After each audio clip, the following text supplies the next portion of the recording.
नमस्कार, आपके साथ मैं हूं सईद अंसारी और आप देख रहे हैं चुनावी खबरों पर आधारित चुनाव आज तक का हमारा विशेष बुलेटिन। स्वागत है आपका।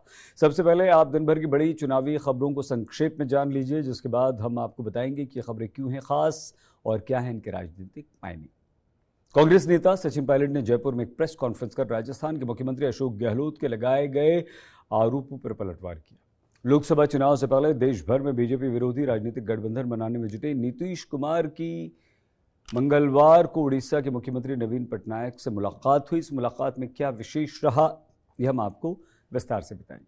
मंगलवार को बजरंग दल विश्व हिंदू परिषद ने देश भर में हनुमान चालीसा का पाठ किया। कांग्रेस के मैनिफेस्टो के विरुद्ध बजरंग दल ने कर्नाटक में कई जगहों पर विरोध प्रदर्शन किया।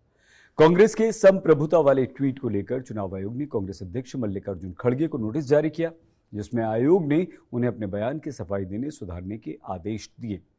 शुक्रवार को रिलीज हुई film the Kerala story release होते ही काफी सुर्खियों में है। आतंकवाद पर बनी इस फिल्म पर राजनीति गर्मा रही है। तो आइए अब चलिए थोड़ा विस्तार से कुछ बड़ी खबरों को समझ लेते हैं। सबसे पहले बात राजस्थान में जारी राजनीतिक संग्राम की। चुनावी वर्ष में राजस्थान कांग्रेस में मुसीबतें बढ़ती जा रही हैं। अब कांग्रेस नेता सचिन पायलट ने जयपुर में एक प्रेस कॉन्फ्रेंस कर राजस्थान के मुख्यमंत्री अशोक गहलोत के लगाए गए आरोपों पर पलटवार किया। पायलट ने कहा, मैंने मुख्यमंत्री अशोक गहलोत का धौलपुर का भाषण सुना। उसे सुनकर ऐसा लगता है जैसे उनकी नेता सोनिया गांधी नहीं बल्कि वसुंधरा राजे हैं। सचिन पायलट ने इतना ही नहीं कहा, सचिन पायलट ने अपने खुद के मुख्यमंत्री अशोक गहलोत को आड़े हाथों लिया और सचिन पायलट के आज के पलटवार से यह सिद्ध हो गया कि कांग्रेस में राजस्थान में पायलट और अशोक गहलोत के बीच खाई लगातार गहरी होती जा रही है। सुनिए। एक बात तो और स्पष्ट हो गई है। सम्माननीय मुख्यमंत्री जी का भाषण परसों धौलपुर में हुआ और उस भाषण को सुनने के बाद मुझे ऐसा लगता है कि सम्माननीय मुख्यमंत्री जी की नेता आदरणीय श्रीमती सोनिया गांधी जी नहीं है, बल्कि उनकी नेता वसुंधरा राजे सिंधिया जी हैं।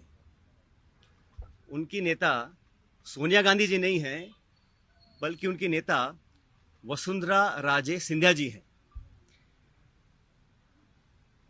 और एक तरफ ये कहा जा रहा है कि हमारी सरकार को गिराने का काम भाजपा कर रही थी, दूसरी तरफ कहा जाता है कि सरकार को बचाने का काम वसुंधरा जी कर रही थी।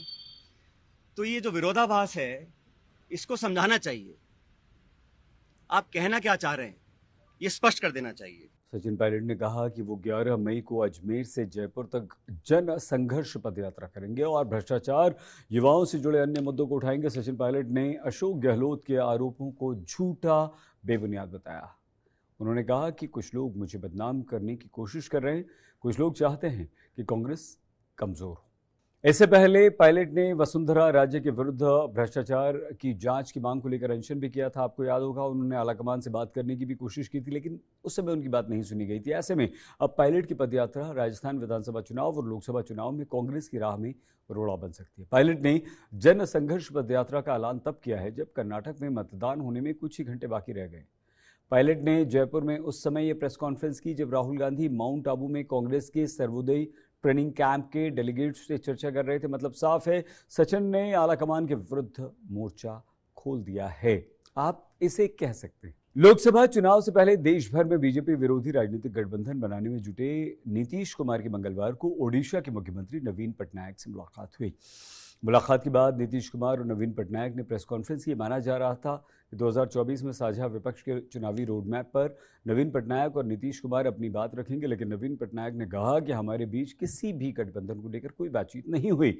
नवीन पटनायक की टिप्पणी के बाद नीतीश कुमार ने भी केवल दोनों नेताओं के संबंधों का हवाला दिया, यारी दोस्ती की बात की। इस पूरी कवायद का कुल जमा यही निकला कि नीतीश ने नवीन से मुलाकात तो कर ली, लेकिन ये मुलाकात सिर्फ दोस्ती यारी तक सीमित रही और विपक्ष की साझा गठबंधन के मुद्दे पर पटनायक ने नीतीश को खाली हाथ लौटा दिया।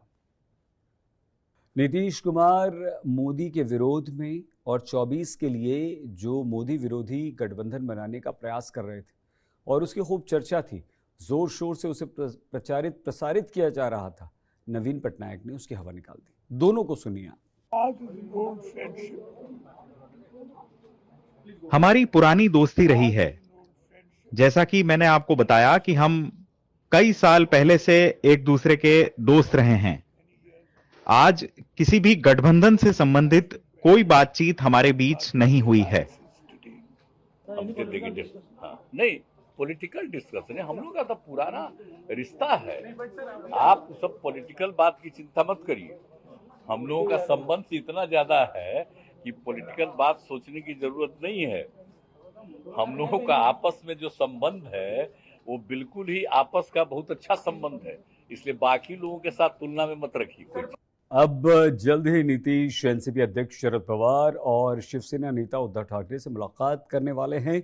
इससे पहले नीतीश ने कांग्रेस अध्यक्ष मल्लिकार्जुन खड़गे, राहुल गांधी, पश्चिम बंगाल की मुख्यमंत्री ममता बनर्जी, समाजवादी पार्टी के अध्यक्ष अखिलेश यादव, दिल्ली के मुख्यमंत्री अरविंद केजरीवाल से मुलाकात की है और सबको एकजुट करने का प्रयास किया है। और आइए अब बात करते हैं 10 मई को होने वाले कर्नाटक चुनाव की। राज्य में भले ही चुनाव प्रचार थम गया हो, लेकिन बजरंग बली पर जारी राजनीति थमने का नाम नहीं ले रही। कांग्रेस के बजरंग दल को बैन करने की बात पर बीजेपी और हिंदू संगठनों में आक्रोश है। इसी क्रम में मंगलवार को बजरंग दल विश्व हिंदू परिषद ने देश भर में हनुमान चालीसा का पाठ किया। बेंगलुरु के एक मंदिर में हनुमान चालीसा का पाठ करने के बाद केंद्रीय मंत्री शोभा करंदलाजे ने कहा कि कांग्रेस ने हिंदुओं का अपमान किया है और इसलिए बीजेपी ने पूरे राज्य में हर मंदिर में हनुमान चालीसा का पाठ किया है। शोभा करंदलाजे केंद्रीय मंत्री ने जमकर कांग्रेस को आड़े हाथों यहां पर लिया है और उन्होंने कहा कि कांग्रेस की ये मानसिकता नहीं चल सकती।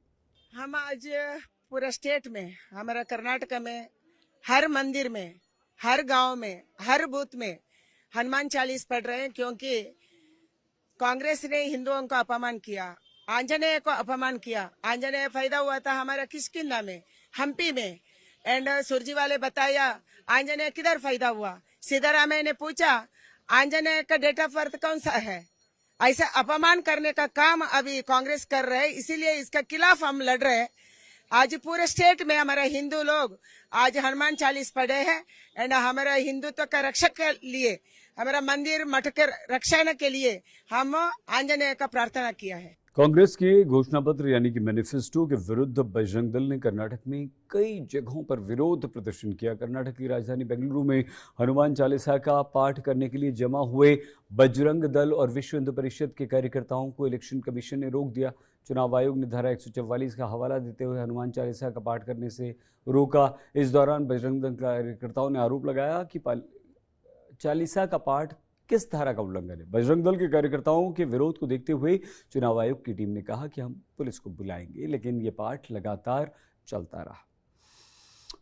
वहीं कांग्रेस के कर्नाटक अध्यक्ष डी के शिव कुमार ने चुनाव में जीत के लिए हनुमान मंदिर में पूजा अर्चना की। इससे पहले डी के शिव कुमार ने बजरंग बली पर जारी विवाद को लेकर डैमेज कंट्रोल करते हुए यह भी कहा था कि अगर कांग्रेस सत्ता में आती है तो पूरे कर्नाटक में हनुमान मंदिर बनाएगी। बीजेपी कांग्रेस दोनों ही बजरंग बली को चुनावी मुद्दा बनाकर सत्ता पर काबिज होने का प्रयास लगातार कर रहे हैं। आइए खबरों में आगे बढ़ते हैं। कांग्रेस के संप्रभुता वाले ट्वीट को लेकर चुनाव आयोग ने कांग्रेस अध्यक्ष मल्लिकार्जुन खड़गे को नोटिस जारी किया, जिसमें आयोग ने उन्हें अपने बयान की सफाई देने सुधारने का आदेश दिया। बीजेपी ने 8 मई को कांग्रेस के विरुद्ध एक ट्वीट में चुनाव आयोग में शिकायत की थी। दरअसल कांग्रेस ने शुक्रवार को एक ट्वीट किया था जिसमें सोनिया गांधी कर्नाटक में चुनाव प्रचार करती हुई दिखाई दी। इस ट्वीट में कांग्रेस ने कहा, सोनिया गांधी ने 6.5 करोड़ कन्नड़ वासियों को स्पष्ट संदेश दिया। बीजेपी ने कांग्रेस पर आरोप लगाया था कि वो देश को तोड़ने का प्रयास कर रही है। इधर कांग्रेस ने बीजेपी सरकार पर भ्रष्टाचार का आरोप लगाते हुए लोकायुक्त को शिकायत की। कांग्रेस का आरोप है कि कर्नाटक में सरकार ने अयोग्य कवच एम्बुलेंस योजना का एक टेंडर एक ऐसी निजी कंपनी को दिया जिसे स्वास्थ्य के क्षेत्र में कोई जानकारी ही नहीं है। कांग्रेस ने सीएम बसवराज बोम्मई, स्वास्थ्य मंत्री डॉक्टर सुधाकर और अन्य स्वास्थ्य अधिकारियों के विरुद्ध शिकायत दर्ज करवाई है। तो चुनाव आयोग ने बीजेपी को भी एक नोटिस जारी किया। कांग्रेस ने चुनाव आयोग से शिकायत की थी कि बीजेपी उनके विरुद्ध अखबारों में विज्ञापन दे रही है। चुनाव आयोग ने बीजेपी के प्रदेश अध्यक्ष को ये नोटिस जारी कर जवाब मांगा और ऐसे विज्ञापनों पर रोक लगाने को कहा। इससे पहले बीजेपी ने भी कांग्रेस के विज्ञापनों को लेकर चुनाव आयोग में अपनी शिकायत दर्ज करवाई थी। कर्नाटक विधानसभा चुनाव का प्रचार थमने के बाद बीजेपी ने प्रधानमंत्री नरेंद्र मोदी का वीडियो संदेश जारी किया। पीएम मोदी ने कर्नाटक के मतदाताओं से बीजेपी के पक्ष में मतदान की अपील की। उन्होंने कहा, आपने कर्नाटक में डबल इंजन सरकार का 3.5 साल का कार्य कर देगा। पीएम ने कहा, बीजेपी की नीतियां कर्नाटक के विकास में महत्वपूर्ण है। प्रधानमंत्री नरेंद्र मोदी बोले, एक बार फिर से आप बीजेपी पर विश्वास कीजिए, हमें सत्ता में लाइए। डबल इंजन की सरकार कर्नाटक को विकास के पथ पर बहुत तेजी से दौड़ा देगी। आपने अभी कर्नाटका में डबल इंजन की सरकार के 3.5 वर्ष का कार्यकाल देखा है। बीजेपी सरकार की डिसिसिव, फोकस और फ्यूचरिस्टिक नीतियां कर्नाटका की अर्थव्यवस्था के विस्तार में महत्वपूर्ण भूमिका निभा रही है। और आइए अब बात करते हैं फिल्म द केरला स्टोरी पर जारी राजनीति की। शुक्रवार को रिलीज हुई film the Kerala story in दिनों काफी सुर्खियों में है। रिलीज के बाद ही चुनावी मौसम में सभी राजनीतिक पार्टियां इस फिल्म को अपने अपने ढंग से चुनावी मुद्दा बना रही हैं। पश्चिम बंगाल की मुख्यमंत्री ममता बनर्जी ने बंगाल में फिल्म को बैन कर दिया, जिसके बाद राजनीति गर्मा गई। वहीं मध्य प्रदेश के बाद उत्तर प्रदेश में केरला स्टोरी को टैक्स फ्री घोषित कर दिया गया। यूपी के मुख्यमंत्री योगी आदित्यनाथ ने 12 मई को फिल्म भी देखने की बात कही।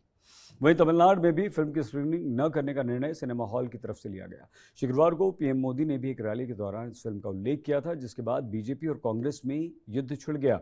जाहिर है, चुनाव से ठीक पहले रिलीज हुई इस फिल्म के बहाने ध्रुवीकरण की राजनीति को हवा मिल रही है।